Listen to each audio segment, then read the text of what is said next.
Coming up, There's no need for red-hot focus. Hell is other people. the life and thought of Jean-Paul Sartre, philosopher, Novelist, playwright. political activist. I personally think that Jean-Paul's masterwork is an allegory of man's search for commitment. No, it isn't. Yes, it is. It isn't. It is. No, it isn't. All right. We can soon settle this. We'll ask him. Humans are condemned to be free, said Sartre. Condemned? Jean-Paul, your famous trilogy, Ruse à Liberté, isn't an allegory of man's search for commitment. Me. Told you so. Who did he have in mind when Sartre said hell is really other people? Oh, don't ask. He's in one of his bleeding moods. Our guest is Thomas Flynn from Emory University. Being a nothingness. The Age of Reason. No exit. The life and thought of Jean-Paul Sartre. Coming up on Philosophy Talk. Thank you for downloading this episode of Philosophy Talk. Did you know we've got a library of more than 600 other episodes over at our website? Yeah, at philosophytalk.org, we question everything. Except your intelligence. From Aristotle to Zhuangzi, from anarchy to Zen. Find it all at philosophytalk.org. And now, on with the show.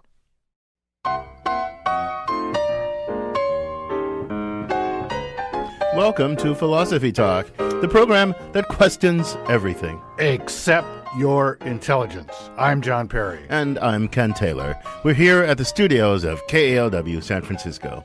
Continuing conversations that began at Philosopher's Corner on the Stanford campus.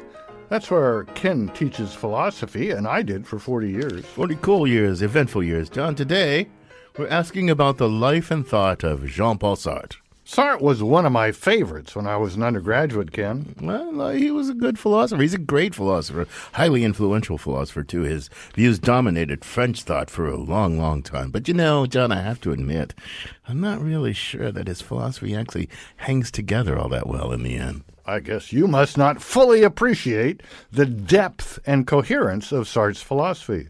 It's a beautiful, if somewhat hard-to-penetrate system. Yeah, hard to penetrate. Let's take one of his main ideas, for example. I'm going to show you it just doesn't work. The idea of radical freedom and his claim that we're condemned to be free. I just don't know about that idea. That's one of the best ideas Sartre ever had, Oh, if you ask come on. me. Well, look, why don't we start by having you explain it then on favorable terms before I hammer at it? Well, I will if I choose to. Well, take your decision to come in and do Philosophy Talk this morning rather than roll over and go back to sleep. Well, that was inevitable. I mean, if I had gone back to sleep like I wanted instead of coming to the studio, you guys would have killed me. I couldn't have done that. Well, I'll admit that there are lots of things involved that you couldn't do anything about, no matter how hard you tried. You couldn't change the past. You couldn't go back and make it the case that we don't have a show today. You couldn't go change the distance between your home and the studio so you could sleep a little longer. These things have to do with what Sartre called the facticity of the in itself. The facticity of it in itself. Now, that's a fancy turn of phrase, but what's your point? The facticity of the in itself doesn't ultimately determine what you yourself decide at the moment of decision in the here and now. Only you can do that. You're in bed trying to decide whether to get up or sleep in. You can't rely on God or nature or your wife or anything else to make the decision for you. Only you can decide. Indeed, you must decide. You're forgetting about that irritating alarm clock that keeps ringing there, John. Well, even the alarm clock can't decide for you. You could push the snooze button and roll over and go back to sleep. You are what Sartre called a for itself, Ken, a consciousness. You are not an in itself like a rock. And that's what Sartre meant when he said you are condemned to be free. But you know, there's something else that's different between me and a rock. I agreed to be here this morning. And you know what? I'm the kind of person, I live up to my promises. That's why you guys like and trust me, I think. It's part of my nature to keep my promises, and you know it. Well, you're wrong. What you couldn't do is both sleep and fulfill your promise. But you could sleep in and thereby break your promise. Your promise is part of the facticity of the for itself, part of history. But in the moment of choice, your decision whether to uphold it or not is entirely open. There is nothing in the world that can force you one way or another. You have to decide for yourself. No, you're wrong. You're not getting it. Look, I'm not the kind of person who just ignores his obligations. That's not what I am, and I don't want to be that kind of person either, John.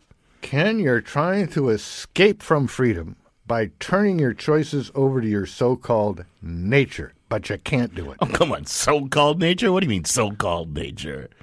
You have no nature. What? Oh, come on. Everything has a nature. The rocks, the trees, people do. Everything has a nature. Not consciousnesses, not human consciousnesses, not for itself like you and me.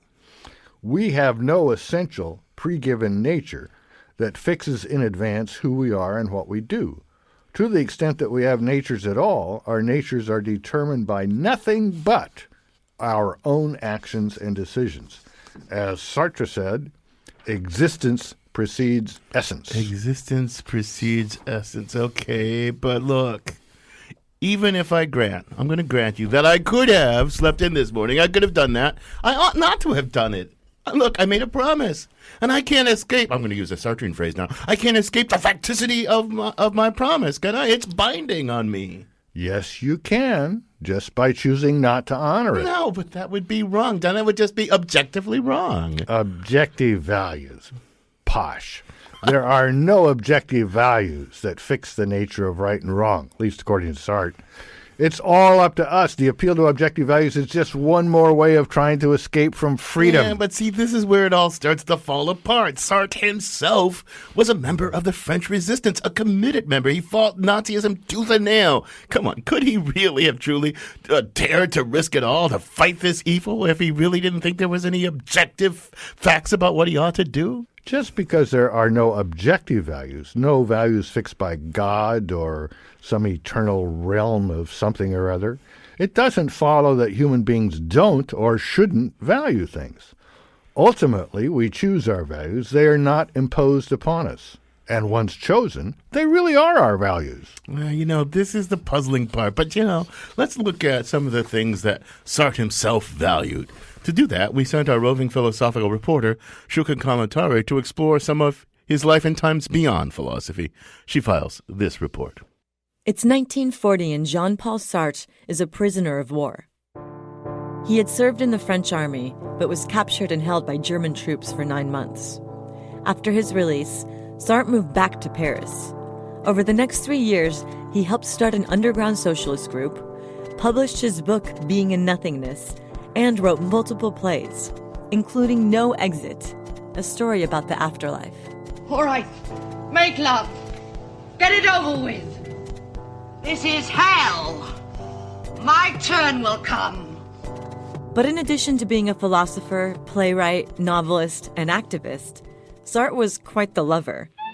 In 1929, he began an ongoing relationship with philosopher Simone de Beauvoir. But Sartre also dated a ton of other ladies alongside de Beauvoir, including his young college students. Young enough and often enough that these days he probably wouldn't be teaching much. Then he met Wanda Kasakovich. Sartre had spent years trying to seduce this woman called Wanda. In fact, he had first fallen in love with her older sister called Olga. That's Andy Martin, a professor at Cambridge University. Olga was Simone de Beauvoir's 17-year-old student. De Beauvoir had sex with Olga, so Sartre tried to seduce Olga too. But when Olga rejected Sartre, he went after her sister, Wanda. Wanda turns up in Paris, and he falls for her. After a couple of years of courting, Sartre sealed the deal with Wanda. Then in 1943, Sartre introduced Wanda to his buddy, fellow philosopher, novelist, and playwright, Albert Camus. They met, and he had seduced her within about 5 minutes, if I remember. So that was a bit, right in front of Sartre. She fell for Camus in a big way, and this did cause a certain amount of bitterness and resentment on Sartre's side, as he explained to Beauvoir in a letter to her. Sartre told de Beauvoir all about his other lovers in detailed letters. It was part of their open relationship deal. Martin says Camus and Sartre were both kind of playboys, but Camus was the hot one, considered the Bogart of his time, while Sartre kind of looked like an ogre. Sartre and Camus were hanging out in some left bank bar, and Sartre is going into his sort of would-be seduction routine, and Camus, who doesn't have a routine at all, says to him, why are you trying so hard? And Sartre says back to him, well, have you had a look at this mug recently? I.e., my own face. Sartre and Camus fell out after Camus published a critique of totalitarianism, which Sartre took as a personal attack on his own Marxist beliefs.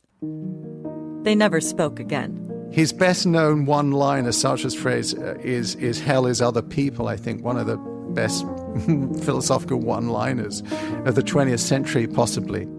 After the war, Sartre delved deeper into politics. Sartre became more left-wing, I guess, and threw his lot into some extent with various kind of quasi-Marxist groups, was sympathetic towards the Soviet Union. Sartre continued his political activism and writings throughout his life. He also had many more lovers, including mistress-turned-adopted daughter Arlette El-Kaim. In 1975, at the age of 70, Sartre was asked how he'd like to be remembered. He replied, Tout ce que j'ai dit. I would like people to remember the milieu or historical situation in which I lived, how I lived in it, in terms of all the aspirations which I tried to gather up within myself. Ce que je disais moi. Jean-Paul Sartre died in 1980 in his hometown of Paris. 6 years later, his lifelong lover and friend, Simone de Beauvoir, was buried right beside him. For Philosophy Talk, I'm Shuka Kalantari.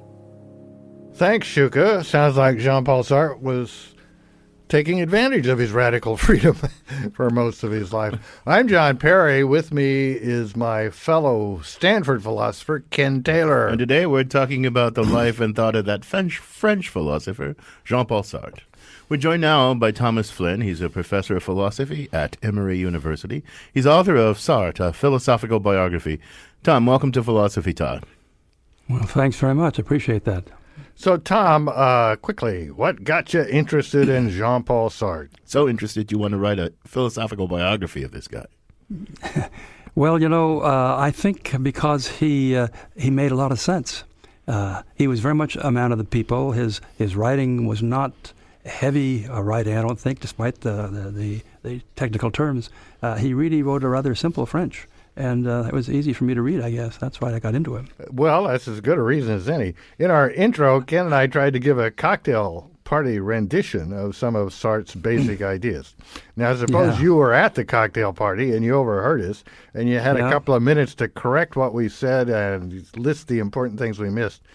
What would you say quickly? Briefly. Okay, briefly, I would say that every philosopher, doesn't say yes or no, but distinguishes. And so I want to make a couple of distinctions that you guys might have benefited from.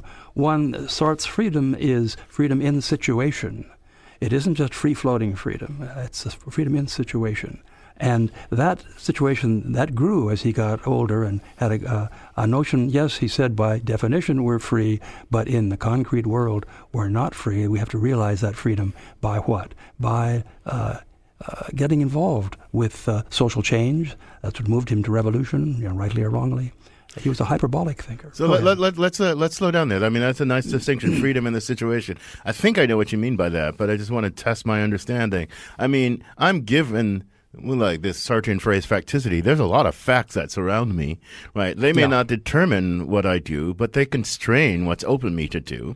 Like, I mean, I have to push off against those facticities. So any situation brings a bunch of stuff with it, other people, social arrangements, and it's within a context where there's lots of facticity surrounding me that I act freely. Is that the right way of thinking about it?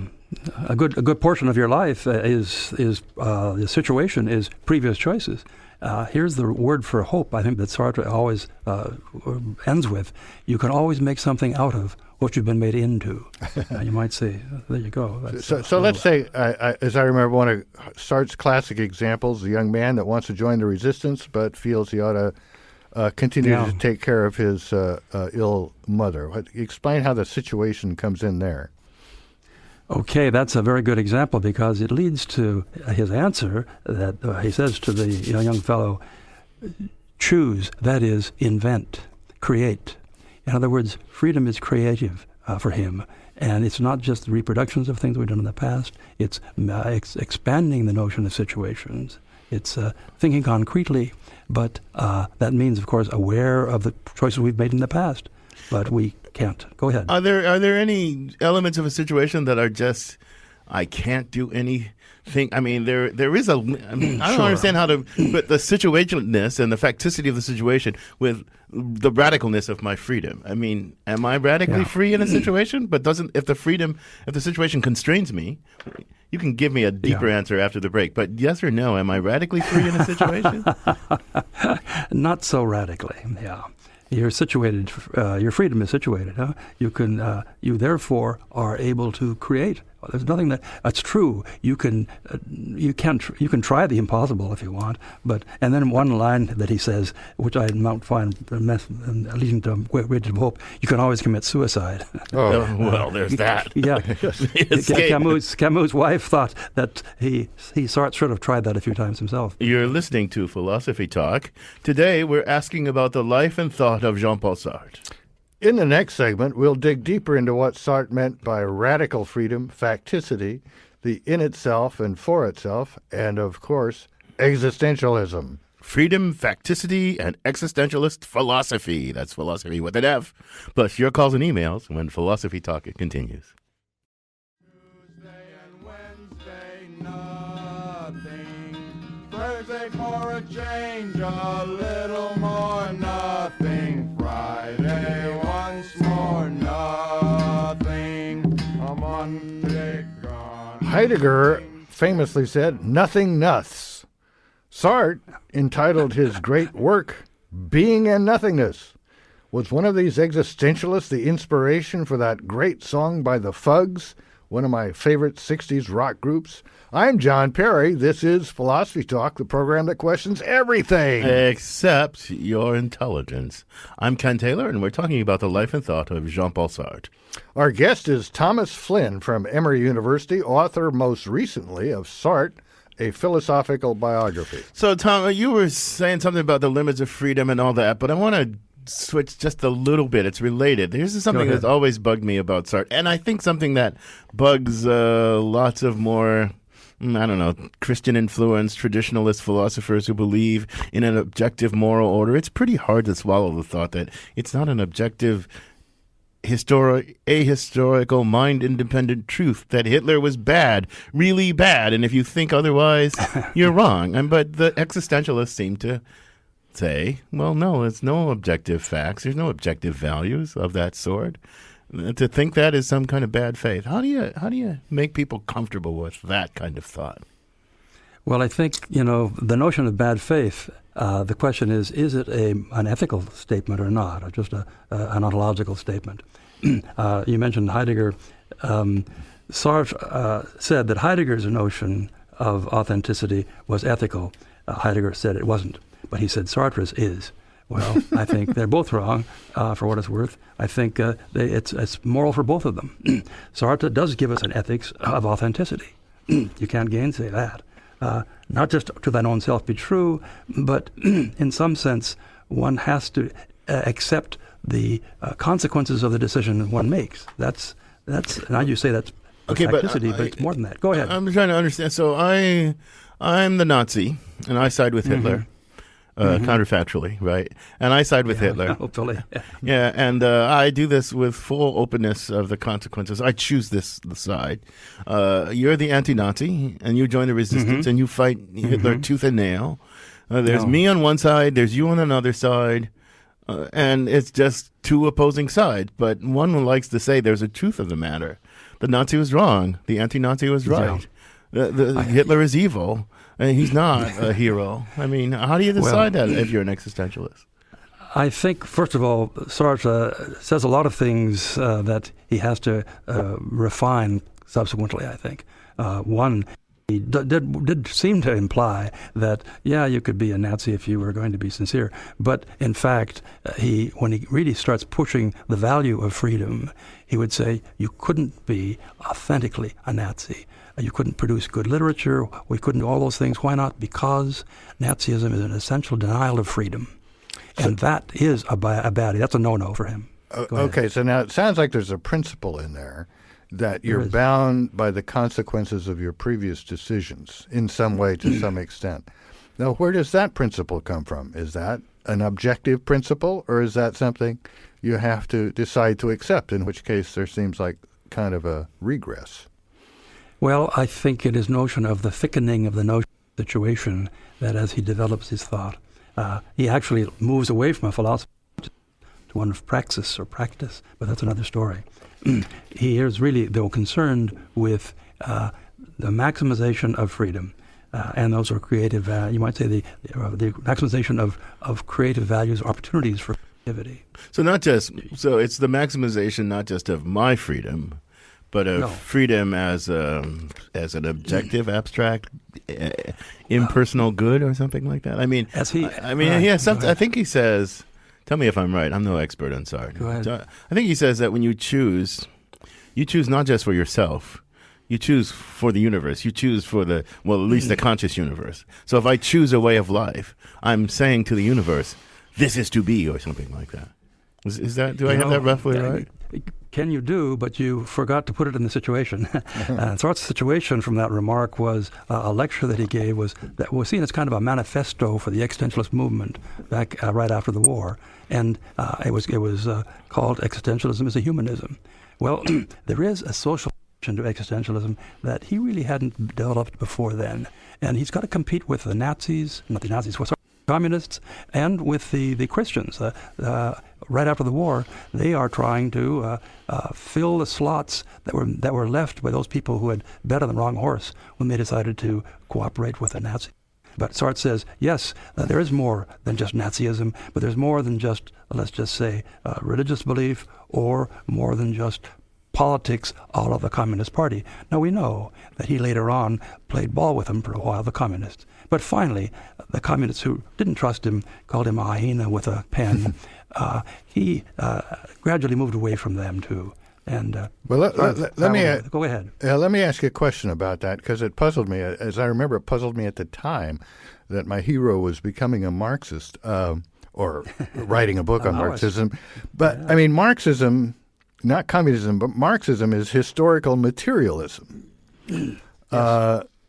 And that seems an odd point of view for a radical freedom type of guy to grow into. Is this all connected with the enlargement of the situation or something like that? You've got it there, John. Yes, it's he wrote a very important essay called Materialism and Revolution. His thesis at that point, he changed it later on, was you couldn't think dialectically, you couldn't think about Marxism, if you will, and consistently be a materialist. You had to have a little bit of idealism there. Now, I realize that's getting into professor speak, I suppose. Yeah. But it moves him away from the individualism that he's always been leveled with, you know. And now he's trying to say, I think he brings in a little bit of another philosopher, Kant, and yet another one, Max Scheler, to say that there are certain values and that freedom is one of them. That's I think I moved you away from that. I don't know. Yeah, that makes sense of it. So he had a little criticism of Marx and materialism in there, but in the end he moved a long way from where he was in being in nothingness. 1-800-525. You're listening to an encore presentation of Philosophy Talk. The phone lines are closed. 9917. We'd love to have you join this conversation. But Tom, I want to so you're expanding my understanding of Sartre and existentialism, because some people tend to think of existentialism as a very individualistic philosophy. I choose for myself. And there was that phrase from a roving philosophical reporter, hell is other people. I choose for myself. Whatever else you may impose upon me, I have the radical freedom to throw it off, to adopt a way of being in the world that is at odds with what you attempt to throw up on me. There is that radically individualistic element, right? That's not a total misunderstanding. No, it isn't. But it isn't, I think, fully developed. And Sartre himself hadn't developed it quite that way when he wrote No Exit, the play from which that comes from, Hell is Other People. I could comment on that a little bit if you want. I would like to. So I want to, because on one hand you were talking about this social dimension of Sartre's philosophy, this revolutionary dimension and all that. But on the other hand, there is this radically individualistic thing that many people read into Sartre. I just wonder how those two elements are supposed to fit together. They don't seem easily to fit together to me. let me just say that I think there are two forks, if you will, in the road, but Sartre tries to take them both together. I'm not sure it always works that well. One is obviously the individualist. You always can make something out of what you've been made into. That's the non-negotiable. But what you've been made into takes a much more social character, as Sartre is thrown, as they said, in the Nazi prison camp for a while, and all that kind of stuff. Writes actually a Christmas play, if we get into that, but while he was there. But in the meantime, he has this notion of, I can't be free in the concrete sense unless everyone is. He starts out in that same lecture saying that's existentialism is a humanism. He starts out saying, yes, we're free by definition, but the definitions are abstract. Concretely, we're not free unless everyone is free, and that's the sign that he wants to develop a social philosophy. See, I think he's trying to have it both ways. This is why I say I don't think his philosophy ultimately hangs together. Another French philosopher I'm no expert on, probably you and John are much more expert on it than me because of my expertise on Foucault is minimal. I think of Foucault as like thinking we're less free, we're less autonomous. I mean, the social forces of rage that constitute us as beings in the world, we're thrown into the world, and the limits of what we can do about that are much more strict than a kind of Sartrean existential. And it seems to me lots of people these days are much more Foucaultian, if that's a word, than Sartrean about the capacity to make oneself in the world. I mean, is that a fair contrast or not? Well, without being pedantic, I attended Foucault's lectures the year that he died in France. And he was a real mensch. I really liked him and his thought, but he disliked Sartre a lot. He said he made a number of statements such as that Sartre would be terrific if he'd stick to politics and get away from philosophy.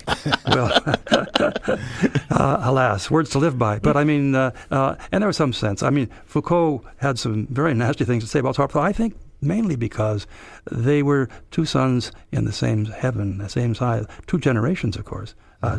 Foucault was seen.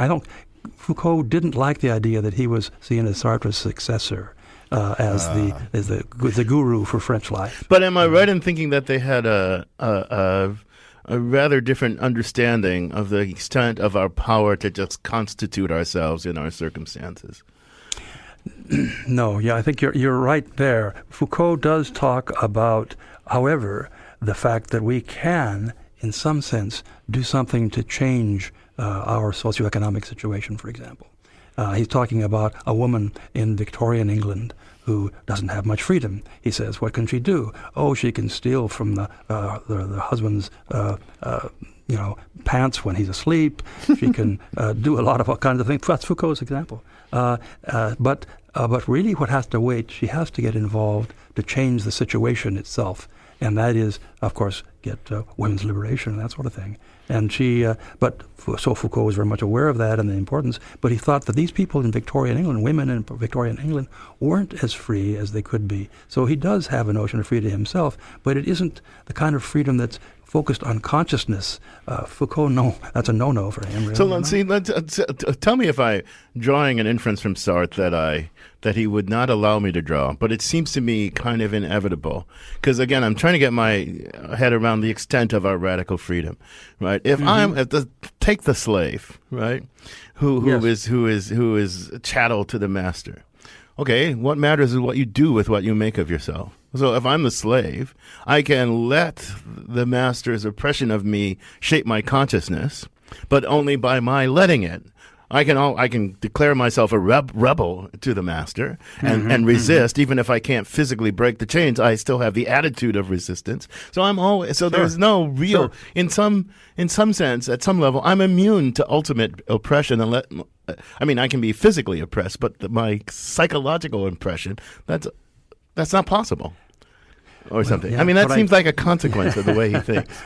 Well, he does. It's funny. He has a name for that. He calls it Stoic freedom. As a young fellow, he was tempted by Stoicism quite a bit. Mm-hmm. And in a sense, this is coffee table Stoicism, but it's you change yourself, you don't change the situation.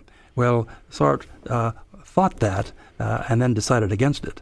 And he said, no. You must change yourself in the situation which you're in. Yes, you're condemned to be free, he says. Freedom is the definition of the human being. But, yeah, and I won't get into whether a definition and an essence involve each other or don't. But, yes, as the definition of man, you're free. But freedom becomes concrete once you get down and dirty in the real world.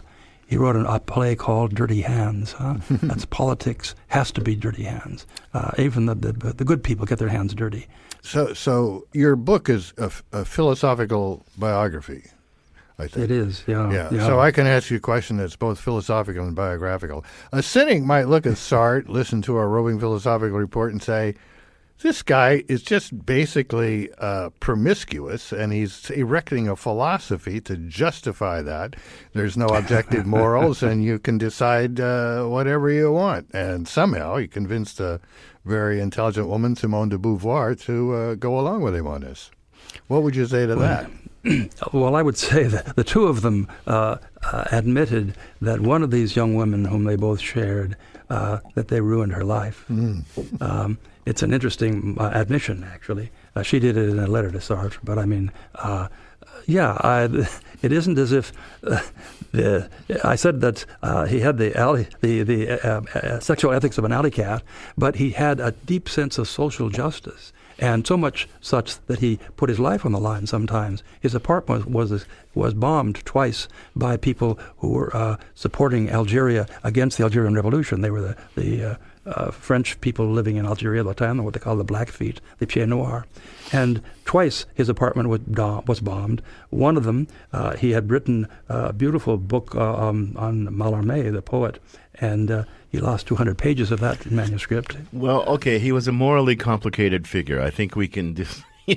his sexual ethics were maybe deeply problematic. I mean, he'd be drummed out of the academy today, but his political commitment was second to none. So he's a complicated figure. You're listening to Philosophy Talk. We're thinking about Jean-Paul Sartre with Thomas Flynn from Emory University. In our next segment, we'll consider the implications of Sartre's existentialism for contemporary identity politics. If we base our self-conceptions on our race and ethnicity, are we just trying to escape from freedom? Race, responsibility, and radical freedom when Philosophy Talk continues.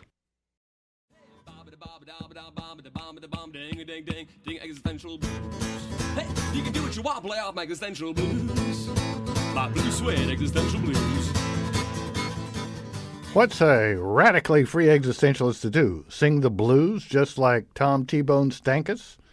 I'm John Perry. This is Philosophy Talk, the program that questions everything. Except your intelligence. I'm Ken Taylor.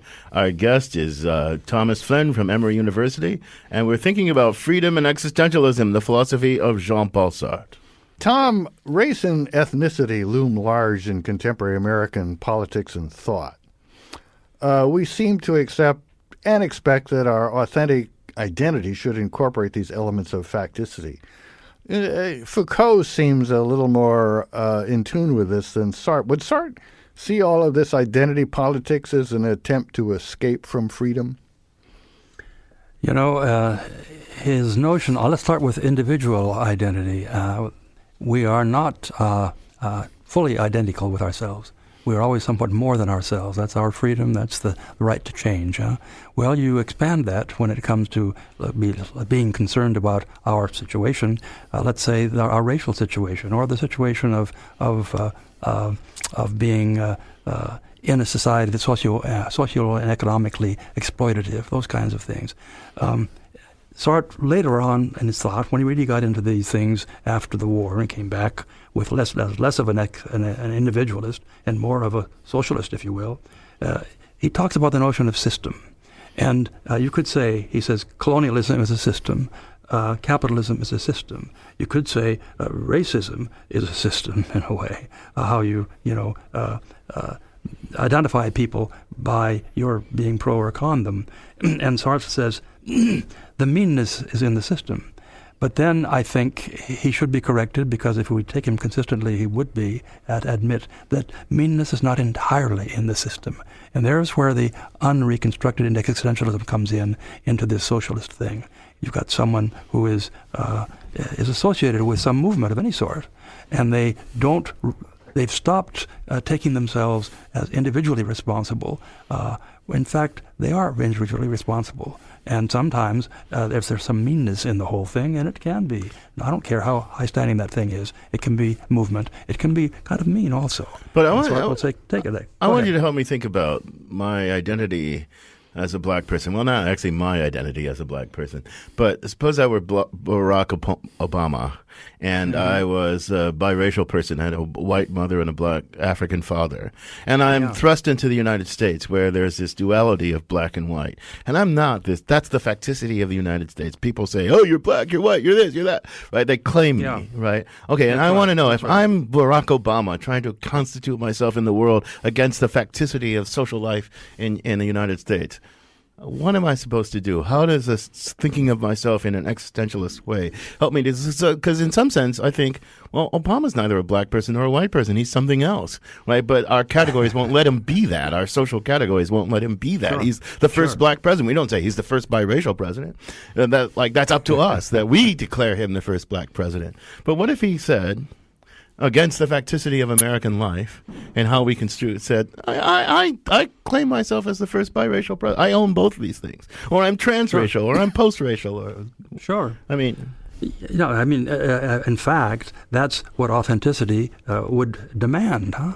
That he admit, first of all, what his situation is. It isn't simply his race. It isn't simply his education. It isn't simply the question of whether he's an American citizen or not, all that kind of stuff that was being brought up against him. He's got to live with those things. He can't pretend they didn't happen. He can say they're dead wrong, but he's got to, in some sense, make something out of what he's been made into. And that can be his choice. Is he free to make whatever he wants out of what he's been made into? I mean, it seems to me he's not free. I think about this a lot. He was not free to declare himself the first biracial president, because he would not be president if he declared himself, because all those black people who turned out in droves would have regarded him as betraying, as not wanting to be of them.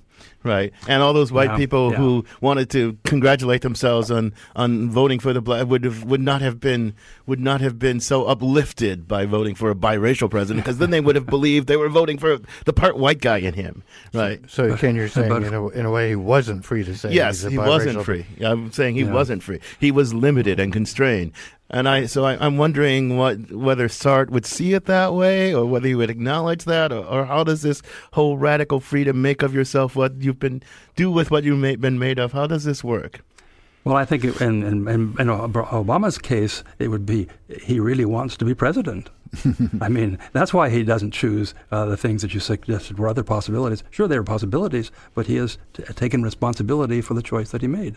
And whether that has consequences that he wished he hadn't made, Right. Well, that's still part of his authenticity to live with them. So could I put it this way? In choosing a self, I'm choosing not just for myself, but I'm choosing to a world that I stand over against, and I have to live with that world and in relation to that world, so that world puts some kind of pressure on me to choose this way or that way. And what I do with that pressure, that's entirely up to me.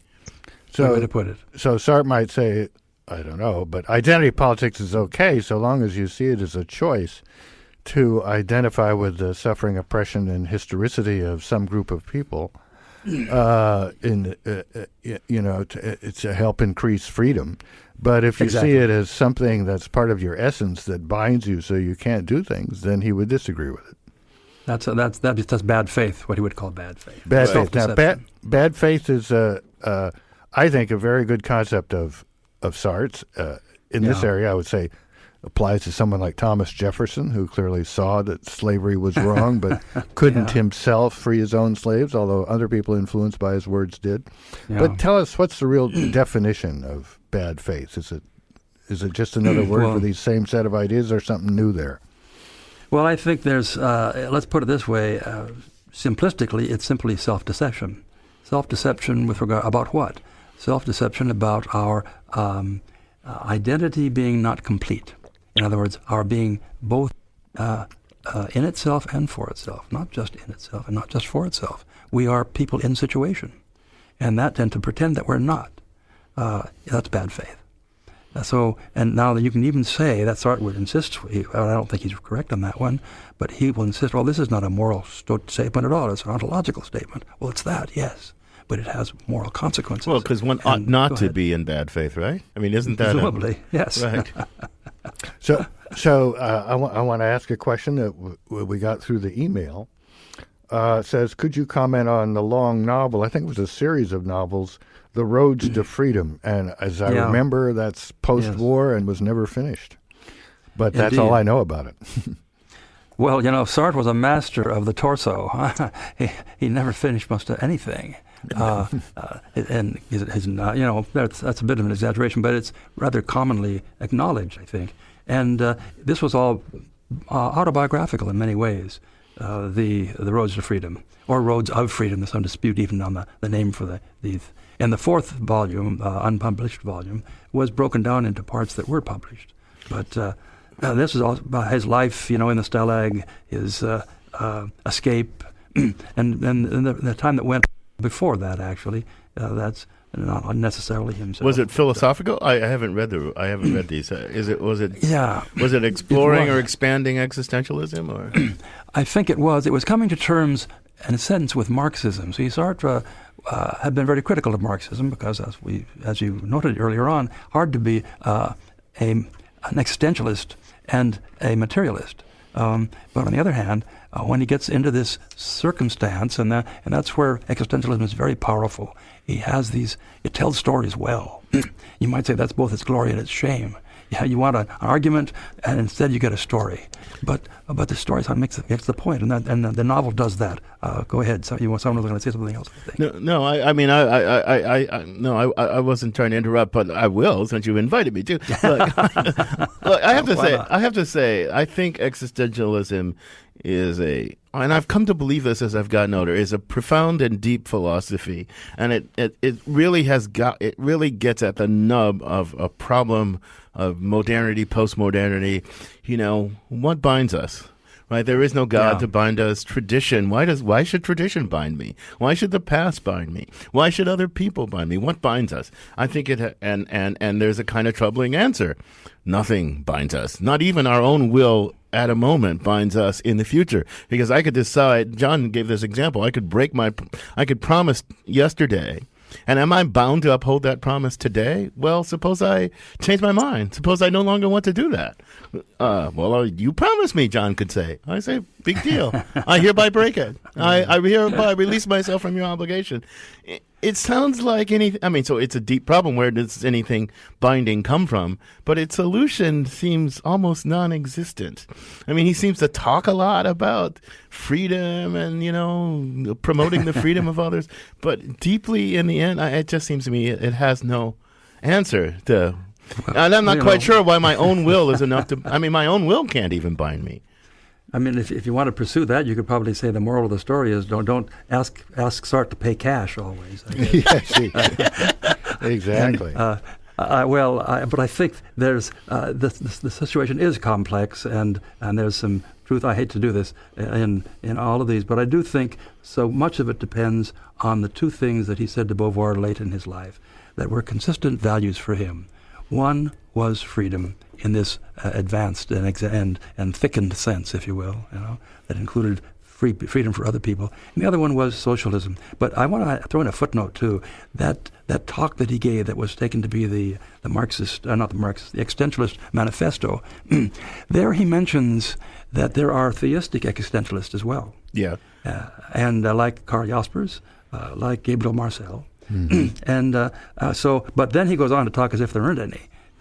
And then later on he says, he concedes somewhat, well, even if God exists, it doesn't make any difference. God's just in one voice among others, right? Why should he? Just because he's got a big stick. Yeah. Why does he get to bind us? So Tom, was Sartre the last great existentialist? Did his move to Marxism deprive the movement of its energy that it needed to stay robust? Well, I think many of the people who continued to be existentialists, or to be, let's just say, one thing about Sartre, I would compare him with Heidegger. Heidegger seemed to want followers and have them. Sartre didn't really. Mm-hmm. And I think that makes a big difference. It wouldn't bother him if you did something else, But if you want to be authentic, you might want to make some of the choices that he suggests, or at least the form of those choices. Well, Tom, one last thought, and then we'll say goodbye. I know that everybody that Sartre called an existentialist denied being an existentialist, so he didn't. For sure. Right. But on that note, sure. I'm going to thank you for joining us. It's been a very nice conversation. Thanks, okay, bye-bye. Thank you now. Good luck. Bye now. Our guest has been Thomas Flynn. He's a professor of philosophy at Emory University. He's author of Sartre, a philosophical biography. So, John, are you having any existentialist crisis now? My life is one big existentialist crisis, but sloth and indifference come to the rescue. Well, I've always kind of been interested in Sartre, but to get into Sartre, there's these various long works. So one thing was this Roads to Freedom. I'm sure I've heard of it in the past, but maybe if I get interested in Sartre, or as I get interested in Sartre, that's where I'll start. I'm sure it's an easier read than Being in Nothingness. Yeah, I think many things are an easier read than Being in Nothingness. But, I do think Sartre is a deep and profound philosophy. And I also think people should read Simone de Beauvoir, The Ethics of Ambiguity, because that's very Sartrean in flavor, but easier to read than Sartre. So, this conversation continues at Philosopher's Corner at our online community of thinkers, where our motto is, get this, cogito ergo blogo, I think, therefore I blog. And you too can become a partner in that community. It's easy. Just visit our website, philosophytalk.org. Now, a man whose existence and essence come equally fast. We don't know which precedes which. It's Ian Scholes, the 60-second philosopher. Ian Scholes, here's what I think happened, roughly. The 20th century happened, okay? With its world wars, Marxism gone horribly wrong, proud Nazi death wishes, Darwinism and its twisted twin cultural Darwinism, and trickle-down Freud. All of that and more kind of ruined for many the concepts of spiritual growth, religion, progress, meaning, and history, among other things. So, existentialism, as we understood it from magazine articles and brief encounters in college with brooding instructors, with Camus and Sartre, at least to play no exit, led certain elements of our urban intelligentsia to tackle despair as a way of life. Despair had a certain appeal in the wake of World War II and the GI Bill for those who did not want a job and a family right away.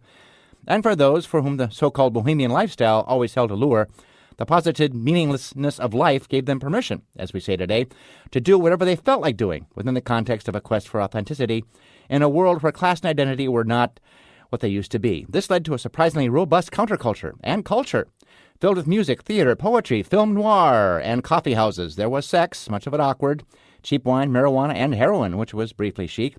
Then the beatnik, who had been to school, gave way to the hippie, who had a guitar, drove a VW microbus, and read a book once. Hippies were better at sex and drug-taking, but then came cocaine and Ronald Reagan. The existentialist panache of Sartre gave way to the seductive, amoral normativism of Michel Foucault. That's right. That's what happened. In the days since his passing, Foucault has been accused of androcentrism in his philosophy, which is the thing that did not even exist in the waning days of World War II. In the meantime, those who did get married, have kids, and try to make a little money now deeply resent others for either getting in their way or having things they don't have, or for sneering at them for having things. Hence today's culture wars. Gun control versus microaggressions, and gay marriage versus family values, and not a coffee house in sight, just Starbucks, which I guess, if the universe is meaningless, is okay, we will always have Starbucks, well, for a while. And rest in peace, Foucault and Sartre will always have Paris. Well, no, we won't. Thanks to terrorism, Paris is not safe. But soon we'll have a realistic 3D holographic immersive Paris as it was before the war experience. Available exclusively through your virtual reality helmet, starting at $1,000, and marijuana will be legal everywhere. And your 3D printed retro microbus will drive itself. It's a brave new world, with meaning and fulfillment of the wazoo. Wazoo available through Amazon with your good credit. Still want authenticity? Sure, there's an app for that. And Uber can take you there. I gotta go.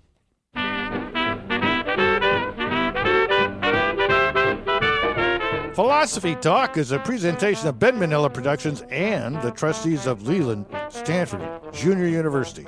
Copyright 2016. Our executive producer is David Demarest. The program is produced by Devin Strolovich. Laura McGuire is our Director of Research, and Dave Millar is our Director of Marketing. Thanks also to Merle Kessler, Mark Stone, Erica Topit, and Ted Muldoon. Support for Philosophy Talk comes from various groups at Stanford University and the partners in our online community of thinkers. And from the members of KALW San Francisco, where our program originates. The views expressed or misexpressed on this program do not necessarily represent the opinions of Stanford University or of our other funders. Not even when they're true or reasonable. The conversation continues on our website, philosophytalk.org. where you too can become a partner in our community of thinkers. I'm John Perry. And I'm Ken Taylor. Thank you for listening. And thank you for thinking. Why are you here? Why am I here? Why are you here? Why is anybody here? I think it was John Paul Sartre who once said, how do you spell Sartre? Ow!